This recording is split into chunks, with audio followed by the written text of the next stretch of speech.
A girl stands outside the company and says angrily, "Wow, look at this company. They don't hire people from the countryside." A man walking by hears her and asks curiously, "Hey girl, who are you bad-mouthing?" The girl says angrily, "Hey sir, look, I came here for an interview, but just because I'm from the countryside, they kicked me out of the company." The man asks surprisingly, "What do you mean? They kicked you out just because you're from the countryside?" The girl says firmly, "Yes, exactly." Then the man takes her resume, looks at it, and says surprisingly, "Wow, you graduated from a prestigious university. You're a very capable student." The girl says sadly, "What's the point of getting so much education?" The man says calmly, "Don't worry, actually I'm the owner of this company." The girl says in surprise, "What? You're the owner of this company?" The boss says calmly, "Stay calm, girl. Who interviewed you inside?" The girl says thoughtfully, "The woman inside. I think her name is Manager Sophia." The boss says firmly, "If what you said is true, I'll make sure you get justice. Wait for me right here." The girl says respectfully, "Yes, boss." Manager Sophia is happily smelling a large pile of dollars on her desk. Seeing the boss walk in, Manager Sophia asks rudely, "Who are you and what are you here for?" The boss says calmly, "I'm here for an interview. Here's my resume." Manager Sophia opens the resume, looks at it, throws it away immediately, and says arrogantly, "I don't hire people from the countryside." The boss says calmly, "Look, I'm from the countryside, but I graduated from a prestigious university and my academic qualifications are excellent." The manager says arrogantly, "So what if you graduated from a prestigious university? What's so special about that? In my opinion, educated people like you are useless. To be honest, I hate people from the countryside like you the most. You people don't know how to handle the real world at all." And the boss says thoughtfully, "Oh, so you're talking about knowing how to handle the real world? That means you want money, right?" Then the boss takes dollars out of his wallet, hands them to her, and says calmly, "Here, I have money." The manager happily snatches the money and says greedily, "If you give me $10,000 or $20,000, I'll make you a manager directly." The boss asks curiously, "Oh, so a position can be bought too?" The manager says proudly, "Absolutely, that's the truth. Don't underestimate me. I'm a manager at this company and my husband is also a director here. Now get out." Then the boss angrily walks quickly back to the girl and says firmly, "Girl, come to the office with me." The girl says respectfully, "Yes, boss." Then the boss calls the director and says firmly, "Bring your wife to my office immediately." Then the boss says to the girl apologetically, "Ever since our company was founded, we've always had a system of rewarding and promoting people according to their abilities. Something like this happening in our company is a major failure on my part. I sincerely apologize to you." Julie says respectfully, "Boss, I came today to interview for the position of Research and Development Manager."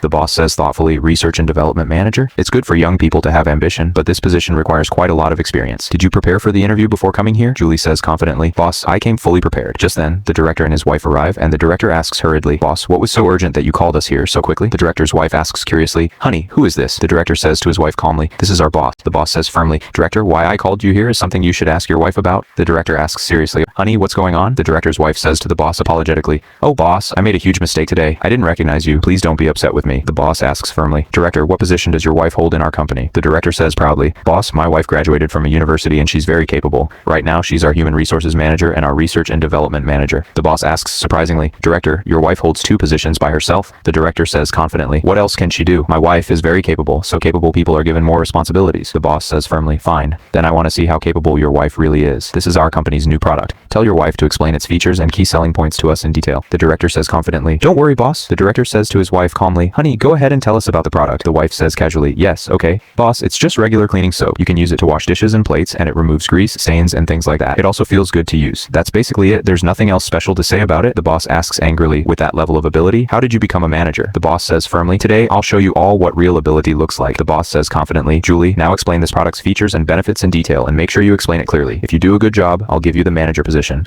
Julie says confidently, "Yes, boss." After listening to Julie's full explanation, the boss says impressed, "Julie, you explained it in a very professional way. Excellent. You really are a capable graduate from a prestigious university." The boss says firmly, "From today on, you will be the research and development manager of our company." Julie says gratefully, "Yes, boss, I won't let you down." The director says anxiously, "Boss, you made her the research and development manager, so what will my wife do?" The director's wife asks worriedly, "Yes, what will I do?" The boss says firmly, "Put on a cleaner's uniform and go sweep the floor." The director says obediently, "Absolutely, boss." The director's wife says angrily, "I can't do that kind of work." The boss asks firmly, "Director, let me ask you something. How did our company get to where it is today? What is the foundation of our success?" The director says flatteringly, "Boss, of course it's because of your wise leadership." The boss says angrily, "Stop flattering me." The boss says firmly, "Our company has reached this level today only because we have highly educated and capable people like Julie." The boss says firmly, "Julie came to our company for an interview today and your wife kicked her out because she wouldn't pay a bribe and because she was from the countryside." The director says defensively, "Boss, you're believing the word of a girl who just came here?" The boss says angrily, "I went into her office myself. She took a bribe from me. So now, director, tell me, how should your wife be dealt with?" The director says defensively, "I've worked at this company for so many years and you're accusing me and my wife." The boss says firmly, "I'm a first-hand witness to what happened. If you don't believe me, go into the room and check the camera footage yourself." Finally, the boss says firmly, "People who take bribes like this need to be held accountable in time, so their schemes don't cause serious damage to the company in the future." If this story touched your heart, let us know what you would have done in the comments and subscribe for more heartwarming stories.